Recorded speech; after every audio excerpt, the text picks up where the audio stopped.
मुजाहिद साहब, ये पाकिस्तान 8 मैच खेला न्यूजीलैंड में, हार गया, दूर दूर से हारा। क्या वजह इसकी? और आप ने कभी इतनी ज़्यादा ख़राब नतायज, ख़राब कारकर्दगी पाकिस्तान की तरफ से देखी है? ये हाफिज साहब, मैंने जैसे 1962 में जावेद बर्की को पाकिस्तान टीम में कप्तान बनाया था, जहाँ जबकि हनीफ मौजूद था, इम्तियाज मौजूद था, महमूद हुसैन मौजूद था, अलीमुद्दीन मौजूद था, सईद अहमद मौजूद था। इन सीनियर प्लेयरों की मौजूदगी में उसे बनाया गया और पाकिस्तान 4-0 से हारा था और एक मैच 12-0 से पाकिस्तान बच गया था। उसके बाद 9-10 साल लगे थे पाकिस्तान टीम को रिकवर करते हुए। फिर जहीर बास और माजिद वगैरह, ये सारे आसिम मसूद, सलीम अल्ताफ, सरफराज नवाज आए थे। ये इतनी गंदी परफॉर्मेंस कभी नहीं देखी। आपका अब ये लेवल हो गया कि आप ना सिर्फ वनडे बल्कि टेस्ट क्रिकेट में भी लोएस्ट लेवल पे हैं। और एक दिन ऐसा आएगा कि आप, मेरा लगता है कि आप भूटान से और यूएई से, उनसे भी हारेंगे। ये आपका सवाल उससे शुरू हुआ है जब आप यूएसए से हारे हैं और फर्स्ट राउंड से आउट हुए हैं आप। और ये बड़ी अफसोसनाक चीज है कि जो टीम वर्ल्ड कप जीत चुकी है, जो 2020 जीत चुकी है और चैंपियन ट्रॉफी जीत चुकी है, इतनी मजबूरी खराब करके कभी जिंदगी में मैंने नहीं देखी। मुजाहिद साहब, इसका कौन जिम्मेदार है? इसकी वजह क्या है? अब सारे क्रिकेटर्स देखें ना, मिसबाउल हक भी हैं, वक़ार यूनुस भी हैं, सकलैन मुश्ताक भी हैं, मोहम्मद यूसुफ भी हैं, आकिब जावेद भी हैं। उसकी वजह ये है कि जब इनको दौलत से मालामाल कर दिया है, अगर दौलत की चीज हो तो सऊदी अरेबिया की टीम दुनिया में बेस्ट हो, पैसे से बात नहीं बनती सर। वही तो कदर आ गई है उनकी पाकिस्तान टीम की जो प्लेयर थे जिन्होंने इंडिया को और इंग्लैंड को जाकर हराया था। जिसमें सर मकसूद अहमद प्रोफेशनल था, जिसको 1000 रुपया मिलता था, बाकी वो सबको 100 रुपये रोज का मिलता था। ये मेंटल्स रखे हुए हैं, इनको आप फर्क करें, आप एडहॉक बनाएं और इनकी मैच फी अदा करें, फिर जाके ये टीम बनेगी।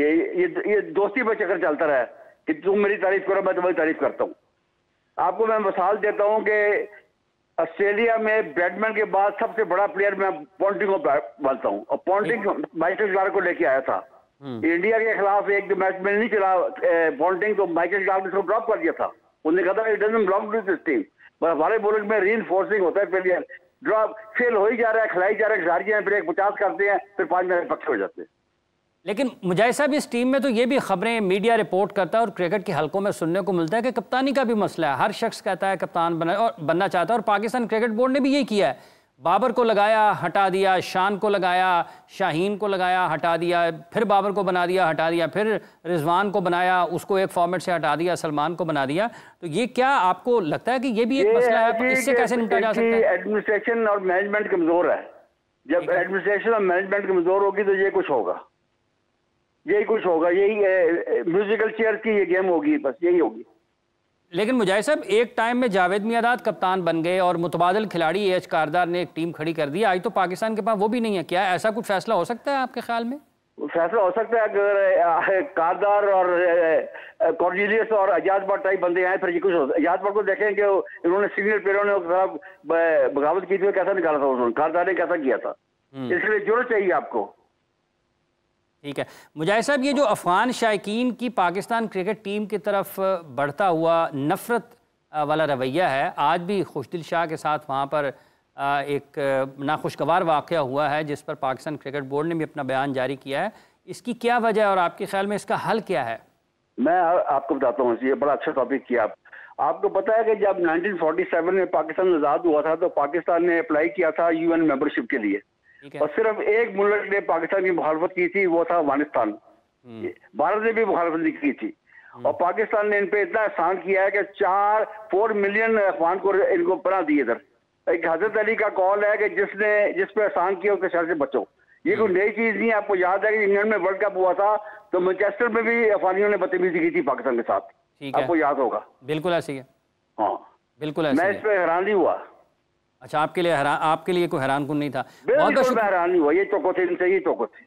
अच्छा मुजाहिद साहब, चलते चलते ये बताइएगा कि क्या आप समझते हैं कि मोहसिन नकवी साहब को एक से ज़्यादा ओहदों पर, जिम्मेदारियों पर रहना चाहिए, या पाकिस्तान क्रिकेट बोर्ड को इस वक्त एक full time chairman cricket board की ज़रूरत है? ये क्रिकेट जोन सा है, ये एक ही गेम रह गई है जिसमें पाकिस्तान की इंटरनेशनल प्रेजेंस है। हॉकी खत्म हो चुकी है, स्नूकर खत्म हो चुका है, स्क्वाश खत्म हो चुका है। इसके लिए आपको फुल टाइम चाहिए। Is the only game which unites Pakistani across the board, language हो, मजहब हो। ये फुल टाइम जॉब है। दूसरी बात है कि ये तमाशा बना हुआ है कि जब मैच खत्म होता है न्यूजीलैंड में तो एक आप प्लेयर आ जाता है, प्रेस कॉन्फ्रेंस हो जाती है। ये तो दुनिया में किसी मुल्क में इतने प्रेस कॉन्फ्रेंस कोई नहीं करते, बोर्ड और बोर्ड के प्लेयर जो पाकिस्तान में होता है। ये तमाशा खत्म होना चाहिए। ठीक है, बहुत बहुत शुक्रिया मुजाहिद साहब आपका, आपने अपना वक्त दिया और अपने ख्यालात का इज़हार किया। ये मुजाहिद साहब कह रहे हैं कोई हैरानकुन नहीं था जो वहाँ पर हुआ, और उनके ये ख्याल में पाकिस्तान क्रिकेट बोर्ड को एक फुल टाइम चेयरमैन की ज़रूरत है। राजा साहब देखिए, एक और चीज़ भी है, ये आजकल मोबाइल का दौर है, वीडियो कॉन्फ्रेंस आप कर सकते हैं, एक दफ्तर में बैठ के आप 2 दफ़े चला सकते हैं।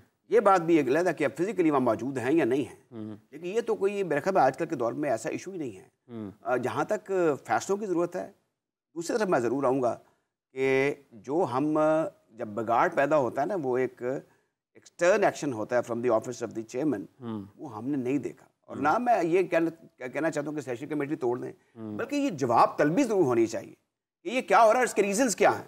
रीजंस क्या हैं मुझे बताएं ना। अब जैसे अब आपने प्रोग्राम में ये डिस्कस किया था कि चेयरमैन साहब ने सिलेक्शन कमेटी को कहा है कि क्रिटिसिज्म माउंट हो रहा है, गो एंड सी समथिंग। जैसे कि 2 प्लेयर्स के बारे में था कि इनको टीम में नहीं होना चाहिए था, ये अचानक कैसे आ गए, तो आप देखें, इसको रिकन्सिडर करें।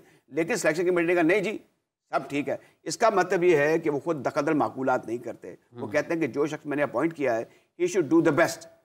तरीका तो ये दुनिया जहान में कि आपने जब एक शख्स को एक जिम्मेदारी दे दी है तो उसमें आप इंटरफेयर नहीं करते। लेकिन राजा साहब आप ये तो देखते हैं कि किस शख्स को आप जिम्मेदारी दे रहे हैं। ये क्या वो शख्स उस ओहदे को, उस जिम्मेदारी को निभाने के लायक है या नहीं है, काबिल है या नहीं है। जिस शख्स को आप जहां पर लगा रहे हैं वो उस जिम्मेदारी की अहलियत रखता भी है या नहीं रखता है। हाफिज साहब, इंपॉर्टेंटली आई टेल यू, ये जो भी चेयरमैन है ना, उसको अपनी मर्जी के बेहतरीन लोग लाने का हक है। ये ट्रेडिशन दुनिया में तरक्की याफ्ता मुल्कों में भी है, चाहे वो रियासत है या इलेक्टेड गवर्नमेंट है या कोई भी इदारा है जैसे पाकिस्तान क्रिकेट बोर्ड है, कि वो अपने ट्रस्ट वर्दी लोगों के लिए क्या है, उसको इस चीज़ का पूरा एतमाद हो कि जो मैंने जिन लोगों का इंतखाब किया ये अपने अपने शोबे में बेहतरीन परफॉर्मेंस देंगे और बेहतरीन शोहरत और बेहतरीन अहलियत के हामिल लोग हैं। अब ये देख लें, हमारा जो PCB है, जैसे दुनिया जहान की बोर्ड होते हैं, मुख्तलिफ लोग मुख्तलिफ जगहों पर होते हैं, लेकिन जो हमारा क्रिकेट ऑपरेशंस का है जो शोबा है वो बड़ा कमज़ोर है। मुझे नहीं पता कि CEO साहब की परफॉर्मेंस कैसी है, ठीक हो। कौन सी राजा साहब ऐसा शोबा है जो आपको मजबूत नजर आता है? देखिए, मजबूत तो कमज़ोर भी कोई नहीं। देखे ना आप, हम तो देखिए क्रिकेट बोर्ड, आपने फरमाया कि जो क्रिकेट ऑपरेशंस का शोबा है वो बड़ा कमजोर है। नहीं, मैं जो क्रिकेट की बात कर रहा हूँ, क्रिकेट को जो डील करते हैं, जिसमें सिलेक्शन है, जिसमें टूर्स हैं, जिसमें विजिट्स हैं, जिसमें पिच प्रिपरेशन है, ये चीज़ मुझे लगती है ये सबसे कमज़ोर है। देखिए, हमारा जो बोर्ड का इदारा है ना, इसमें एक चीज़ आप मान जाएं कि इसको चलाने के लिए आपको वो लोग चाहिए जो लोकल गवर्नमेंट से, जो स्पोर्ट्स बोर्ड से, जो इंटीरियर मिनिस्ट्री से, जो CTDD से, काउंटर टेररिज्म डिपार्टमेंट से, पुलिस से, और फिर जो हमारी बड़ी सिक्योरिटी फौज है पाकिस्तान, उनसे मुज़ाकरात कर सकें। ये मैच को या ये अरेंज करना इतना आसान काम नहीं होता। फिर आपसे ज़्यादा या मुझे भी किसी हद तक पता है, बल्कि आपसे थोड़ा सा शायद बराबरी की बुनियाद पर मैं कह सकता हूँ कि हमारे क्रिकेटर जो हैं एडमिनिस्ट्रेशन पॉइंट ऑफ व्यू से, कलम चलाने में, फाइल सिस्टम में, लैपटॉप में, इसमें बहुत कमजोर। वो उसमें कमजोर है, लेकिन वो जो क्रिकेट के फैसले कर रहे हैं वहां पर कौन सी नजर आ रही है ये बात? अब मुझे बताया, मैं इसीलिए कह रहा था हाफिज इमरान साहब के वो सबसे, और जो एडमिनिस्ट्रेशन कर रहे हैं उनकी एडमिनिस्ट्रेशन कहां पर नजर आ रही है? वो भी तो एक के बाद एक नाकामी है ना। क्रिकेटर्स को तो एक साइड पर रख देना, उनकी जो आपने जिक्र किया है ठीक है, लेकिन अगर वो इंतजामी मामलात में अच्छे नहीं हैं तो जिस मामले में वो स्पेशलिस्ट हैं, जिसमें उनकी महारत है, उसका भी तो कोई हाल नहीं है। अब इसमें देखें, जब तक टीम की परफॉर्मेंस ठीक है, आपकी तमाम चीज़ें छुपी रहेंगी। ये बात सबको पता चल जानी चाहिए। The moment your team started losing, हर चीज़ में आपको बुराई नजर आएगी, हर शख्स एक सॉफ्ट वो टारगेट होगा। तो ये इन सब लोगों को जो क्रिकेट बोर्ड में काम कर रहे हैं, इस चीज़ का अंदाज़ा हो जाना चाहिए